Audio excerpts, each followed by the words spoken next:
पश्चिम Bengal BJP के पूर्व अध्यक्ष दिलीप घोष अक्सर ममता बनर्जी पर निशाना साधने के लिए सुर्खियों में बने रहते हैं, लेकिन इस बार वो अपनी निजी जिंदगी से जुड़े एक फैसले की वजह से चर्चा में हैं। दिलीप घोष को 60 साल की उम्र में अपनी दुल्हन मिलने जा रही है और दिलीप घोष ने 60 साल की उम्र में रिंकू मजूमदार को अपना हमसफर चुना। 50 साल की रिंकू मजूमदार बंगाल में बीजेपी महिला मोर्चा की नेता है। दिलीप घोष और रिंकू मजूमदार की मुलाकात पार्टी में साथ काम करने के दौरान हुई थी। रिंकू मजूमदार तलाकशुदा है और उनका एक 25 साल का बेटा भी है। बताया जा रहा है कि दिलीप घोष और रिंकू मजूमदार ने कोर्ट में रजिस्ट्री मैरिज की। इस दौरान दोनों परिवारों के करीबी लोग और बंगाल बीजेपी के कई नेता मौजूद रहे। दिलीप घोष के करीबी लोगों के मुताबिक उनकी मां की इच्छा थी कि दिलीप घोष शादी करे ताकि भविष्य में कोई उनकी देखभाल करने वाला हो। मां की इच्छा सुनने के बाद दिलीप घोष भावुक हो गए और उन्होंने 60 साल की उम्र में शादी करने का फैसला लिया और शादी के पहले बाकायदा शादी का कार्ड छपवाया और उसे अपनी मां को भेंट कर उनका आशीर्वाद लिया। इस दौरान बंगाल बीजेपी के वरिष्ठ नेता भी दिलीप घोष के घर पर पहुंचे और उन्हें शादी की बधाई देते हुए नजर आए। उत्तर प्रदेश में 2027 में विधानसभा चुनाव होना है, लेकिन चुनाव से पहले ही राज्य की सियासत में धार्मिक रंग चढ़ने लगा है। भुवनेश्वर में भगवान जगन्नाथ के दर्शन करने पहुंचे समाजवादी पार्टी के प्रमुख अखिलेश यादव ने बीजेपी पर यहां की धरती से बड़ा हमला बोला और बीजेपी पर सत्ता पाने के लिए धर्म का चोला ओढ़ने का आरोप लगाया। अखिलेश यादव ने आरोप लगाया कि बीजेपी केवल चुनाव में वोट के लिए धर्म का सहारा लेती है।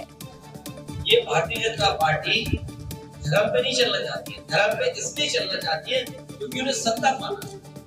वो धार्मिक इसलिए है क्योंकि सत्ता पाना है। जिस दिन उन्हें पता लग जाए कि धर्म से सत्ता नहीं मिलेगी, उस दिन से वो धर्म छोड़ देंगे। अखिलेश यादव का ये बयान ओडिशा के पुरी में भगवान जगन्नाथ मंदिर से निकलकर सीधा लखनऊ की सियासत तक गूंज गया।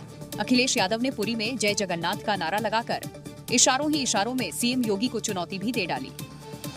हमारे मुख्यमंत्री उत्तर प्रदेश के हैं, इतने बड़े योगी हैं, इतने बड़े वस्त्र पहनते हैं, साधु संतों वाले, लेकिन मुझे नहीं लगता आपके जय जगन्नाथ जी का दर्शन कभी किया। अखिलेश यादव के हमले के बाद अब सबकी नजरें अब योगी आदित्यनाथ के जवाब पर टिकी हैं। लेकिन इतना तो तय है कि यूपी में चुनावी मौसम आने से पहले ही धर्म की राजनीति एक बार फिर सुर्खियों में आ गई है।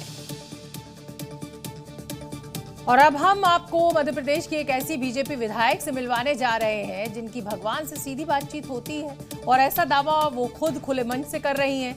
उन्होंने ये बयान भी दिया है कि पैसे लेकर वोट देने वाले अगले जन्म में कुत्ता, बिल्ली और ऊंट बनेंगे।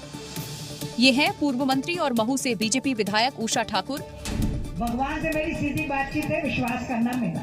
इन्हें आप साधारण समझने की भूल मत कीजिएगा, ठीक है? तो लोकतंत्र की रक्षा, क्योंकि इनकी बातचीत डायरेक्ट भगवान से है।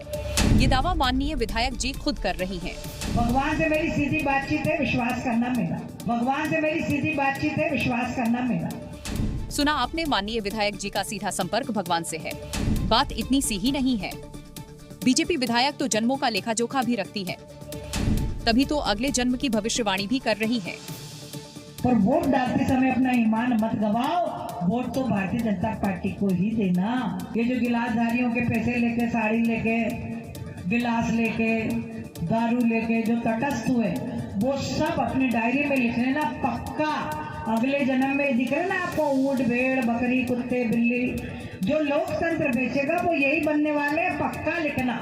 भगवान से मेरी सीधी बातचीत है, विश्वास करना मेरा।